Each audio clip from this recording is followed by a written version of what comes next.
कभी सोचा है, एक शहर जहां सुबह उम्मीद लेकर आती हो, जहां गलियों में बच्चों की हंसी गूंजती हो, जहां बाजारों में रौनक हो और रातों में सपनों के चिराग जलते हों, लेकिन फिर उन्हीं हंसी के बीच कुछ मासूम चेहरे एक एक करके गायब होने लगे। लाहौर, पाकिस्तान का दिल, एक ऐसा शहर जिसकी गलियों में मोहब्बत, संगीत और चहल पहल रहती थी।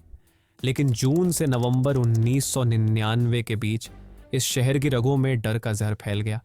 एक कहानी 100 मासूम बच्चों के गायब होने की, एक ऐसे मॉन्स्टर की जिसने अंधेरों को हकीकत बना दिया, जिसने मासूमियत को कुचलकर इंसानियत का दिल चीर दिया। ये सब डॉक्यूमेंटेड है, हर पन्ना, हर गवाही असली है, लेकिन इतना डरावना कि सुनकर आपकी रूह कांप जाएगी। जावेद इकबाल, एक नाम जो उस वक्त तक गुमनाम था, लेकिन कुछ ही महीनों में पाकिस्तान की हिस्ट्री के सबसे खौफनाक नामों में दर्ज हो गया। 1990 का पाकिस्तान, एक ऐसा दौर जब मुल्क इकोनॉमिक क्राइसिस से जूझ रहा था। लाहौर की सड़कों पर भीड़ थी, लेकिन चेहरों पर मायूसी।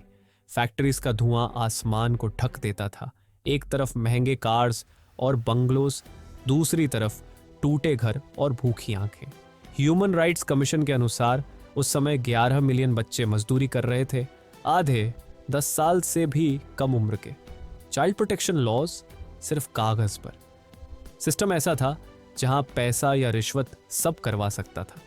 गरीब के लिए सिर्फ दरवाजे बंद। रात के अंधेरे में छोटे छोटे बच्चे अखबार बेचते, शू शाइन करते, फर्नीचर फैक्ट्रीज में लकड़ी काटते, कुछ सिग्नल पर विंडशील्ड साफ करते, कुछ सस्ते होटल्स में प्लेट्स धोते। उनके लिए घर लौटना भी लग्जरी था, जिंदा रहना उनका पहला मकसद। इन बच्चों में था फासिल राजिक, उम्र बस 9 साल।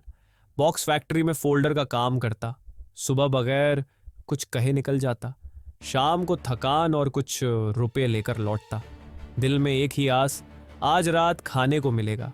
लेकिन लाहौर की रातों में एक और शिकारी घूम रहा था, जो इन मासूम आंखों के सपनों को हमेशा के लिए बुझाने वाला था। पुलिस करप्शन, पॉलिटिशियंस की आंख बंदी और आम लोगों की टूटी उम्मीदें। बड़ी सरकारी बिल्डिंग्स के नीचे सड़ी हुई पॉलिटिक्स, छोटे मोहल्लों में भूख और बेबसी से जूझते बच्चे। सर्वे बताता है 20% बच्चे कभी घर नहीं लौटते थे। पेरेंट्स पुलिस जाने से डरते, कभी बदनाम होने का डर, कभी पुलिस के बुरे रवैये का। जब भी कोई बच्चा गायब होता, जवाब होता, रिश्तेदारों के घर देखो, लौट आएगा। लेकिन जैसे जैसे नाम बढ़ते गए, लिस्ट लंबी होती गई। कुछ फैमिलीज ने हिम्मत जुटाई, पर मुल्क अपने क्राइसिस में डूबा था और एक मॉन्स्टर इस अराजकता का फायदा उठा रहा था। जोहरा बेगम लाहौर की पुरानी बस्ती से हर सुबह बेटे को स्कूल छोड़ती, दिल में दुआ शाम को लौट आए। फासिल जैसे बच्चे हर गली में थे। कोई बॉटल बेच रहा था, कोई शू पॉलिश, कोई रेडिएटर रिपेयर शॉप में काम कर रहा था, कोई पार्क में मसाज कर रहा था। उनका सपना बस एक रात सुकून से सोना। ज़्यादातर विक्टिम्स गरीब परिवारों से थे, कुछ बेघर स्ट्रीट किड्स, कुछ रनअवे किड्स जिन्हें सोसाइटी ने हमेशा नज़रअंदाज किया। यही बच्चे जावेद इकबाल के परफेक्ट टारगेट्स थे। सोचिए, रात का समय, एक गाड़ी आपके पास रुकती है, बिस्किट, कोल्ड ड्रिंक या मसाज का काम ऑफर होता है। कुछ रुपए तो खुशी, कुछ बुरा तो बताने को कोई अपना नहीं। इज्जत मोहम्मद काका भाई के साथ मसाज करता, बॉटल साफ करता। एक दिन किसी ने कहा, घर आओ, डबल पेमेंट दूंगा, और फिर वो कभी नहीं लौटा। एस्टिमेट कहता है सिर्फ लाहौर में हर साल 2000 से ज्यादा स्ट्रीट चिल्ड्रन के लापता होने की रिपोर्ट दर्ज होती थी। कई केस ऐसे जैसे कभी दर्ज ही ना हुए हों। सोसाइटी सिर्फ लकी बचने वालों की कहानियों पर ध्यान देती थी। इंसानियत अपनी सुविधा में खो चुकी थी। और फिर एक व्यक्ति जिसने इन कमजोरियों को भांप लिया, अपने अंदर के अंधेरे इरादों के साथ लोगों के भरोसे का गलत इस्तेमाल करने लगा। 1961 लाहौर, जन्म जावेद इकबाल, 8 में छठा बेटा, पैसा, शोहरत, कारोबार सब हाथ से। पिता हमेशा गलती ढकने वाले। स्कूल की उम्र में 200 सीसी बाइक, अपना घर, दुकान, लग्जरी, अकेलापन और बिना रोक टोक की आज़ादी। एक खतरनाक संयोजन बन गया।